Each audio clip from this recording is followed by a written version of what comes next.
Bueno, estamos ante un problema que nos ha dejado planteado un usuario de nuestro foro de dudas y el enunciado lo tienes aquí. Dice que desde el borde inferior de una ventana, que está en un tercer piso, se deja caer en un experimento, ¿verdad? Un teléfono móvil, un celular, y ese teléfono móvil va a ir recorriendo hasta llegar a la, digamos, no a la acera, sino a un metro de la acera, donde va a ser recogido por otro estudiante.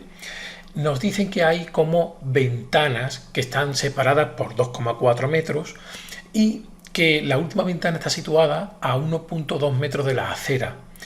Además nos dicen que las ventanas miden 1 metro de, digamos, de longitud al menos, ¿verdad? Y nos piden que calculemos el tiempo en caída libre del objeto, el tiempo que los alumnos en cada uno de los pisos tienen contacto visual con el objeto y la velocidad inicial y final con que los alumnos ven pasar ese objeto, el celular, por la ventana. Una vez que tenemos leído y entendido el enunciado, como siempre, se hace muy interesante hacer un esquema de la situación y eso es lo que te voy a presentar ahora. Fíjate que yo me voy a quedar ahora con el esquema.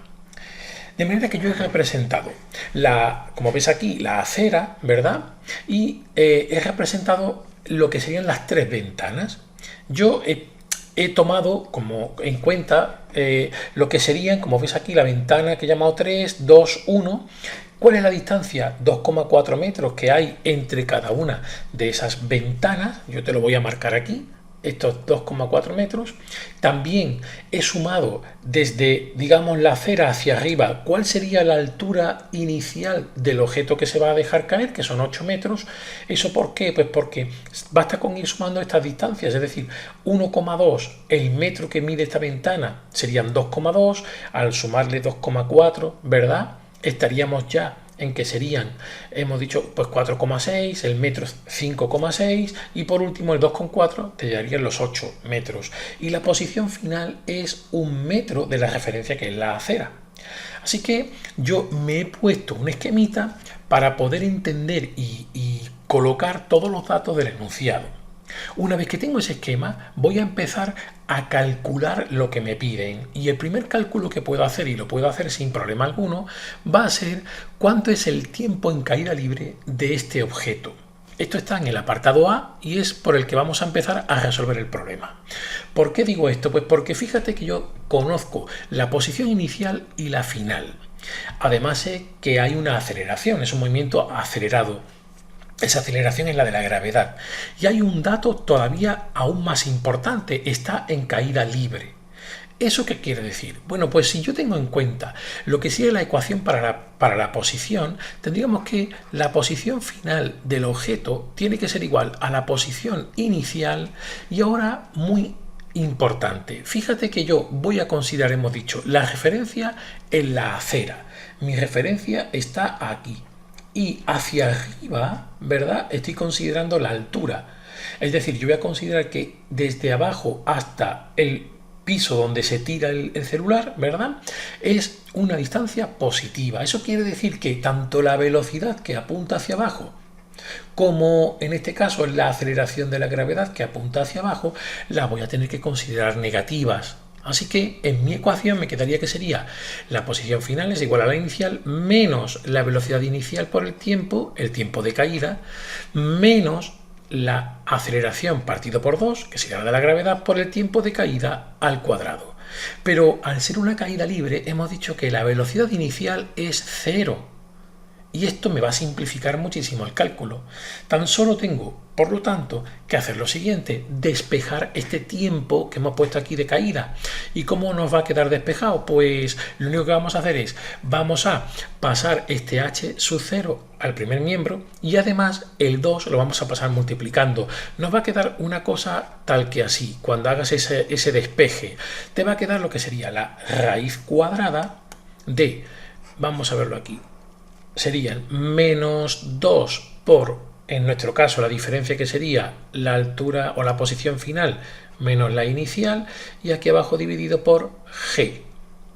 Así que fíjate que cuando tú ahora pongas los datos, te va a quedar lo siguiente, menos 2, aquí entre paréntesis hemos dicho que la posición final era 1 metro y la inicial 8 metros, y aquí abajo por lo tanto los 9.8 metros partido por segundo al cuadrado. Puedes simplificar, y al hacer la operación, fíjate que este menos que tienes fuera, ¿verdad? Con este menos 7 del paréntesis te va a quedar positivo y te va a quedar como resultado 1.20 segundos. Este es el tiempo que tarda en caer el objeto.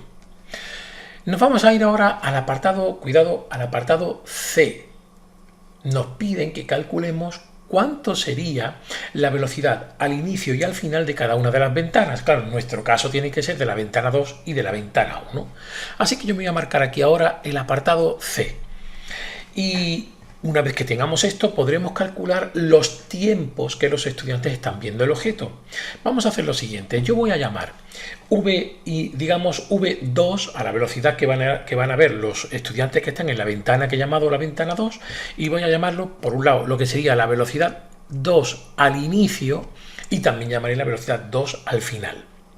Pero en este caso voy a relacionar lo que sean las velocidades con la distancia que recorre el objeto. Esa ecuación sería la velocidad 2 en la ventana 2 al inicio tiene que ser igual, por supuesto al cuadrado, a la velocidad inicial al cuadrado más 2 por g, y voy a llamar d2 a la distancia que recorre, que sería esta que voy a poner aquí, que no son más que los 2,4 metros que separan a la ventana. Así que fíjate que ya tendríamos esta expresión.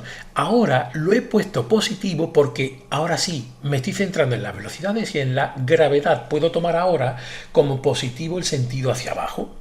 Una vez que tengo esto, como hemos dicho antes, la velocidad inicial es 0, por lo tanto, podríamos tranquilamente hacer el despeje de lo que sería la velocidad en la ventana 2 al inicio, y va a ser la raíz cuadrada, y claro, te queda muy simple, de 2g por lo que hemos llamado d2. O lo que es lo mismo, si sustituyes, recuerda que 2 por g, que es 9,8, te va a quedar un 19.6 metro partido por segundo al cuadrado, y la distancia que son, hemos dicho, 2.4 metros.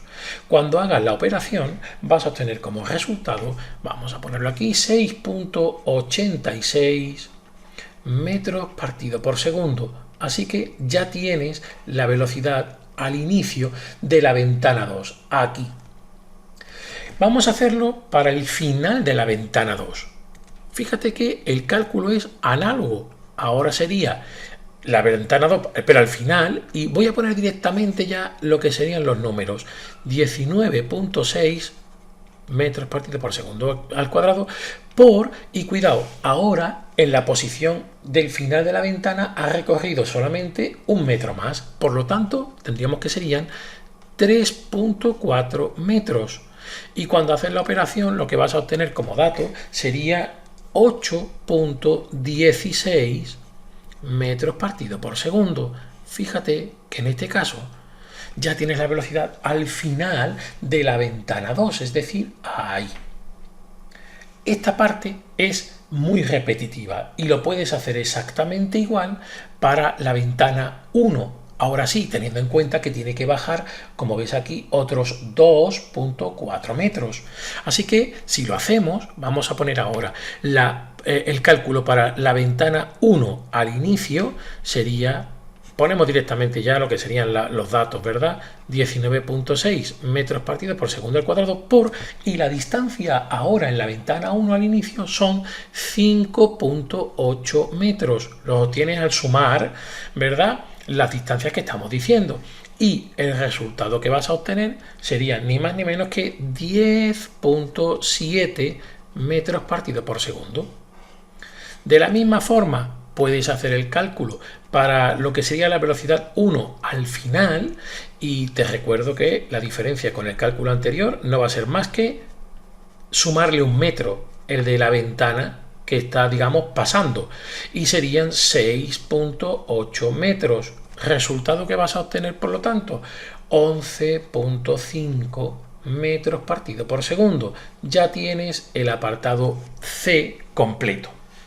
Y ahora podrías irte a calcular el apartado B, es decir, el tiempo en cada ventana que los estudiantes están viendo el objeto. ¿Y esto cómo lo vas a hacer?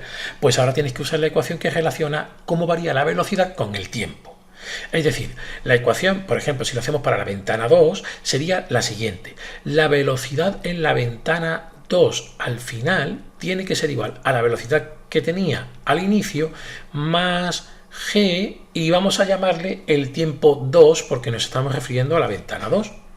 Así que podríamos despejar el tiempo en la ventana 2 y te va a quedar que sería la diferencia de las velocidades, ¿verdad? Es decir, v2f menos v2i y aquí abajo g. Bastaría con hacer la operación y tendríamos que es 8.16 menos 6.86, que son los datos que habías calculado antes, y aquí abajo te va a quedar el 9.8 metros partido por segundo al cuadrado. Claro, trabajando las unidades, que ahora las puedes simplificar, vas a obtener como dato que el tiempo que está en la ventana 2 es 0.133 segundos. Ya tendrías ese dato. Ahora te quedaría, para terminar el problema, hacer lo mismo, pero para la ventana 1.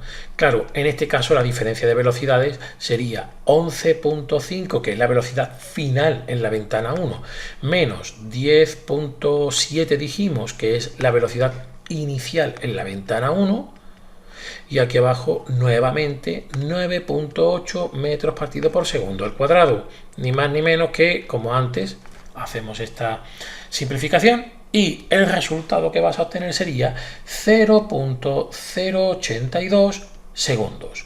Con esto, como ves, queda resuelto el problema que planteaban. Si te ha gustado, por favor, dale al like, y además, si te suscribes al canal, pues me ayudas a seguir haciendo vídeos como este. Te recuerdo que al principio del vídeo puedes ver la dirección de nuestro foro de dudas, donde en este caso nuestro usuario César ha dejado el problema para que se lo resolviéramos. Muchas gracias.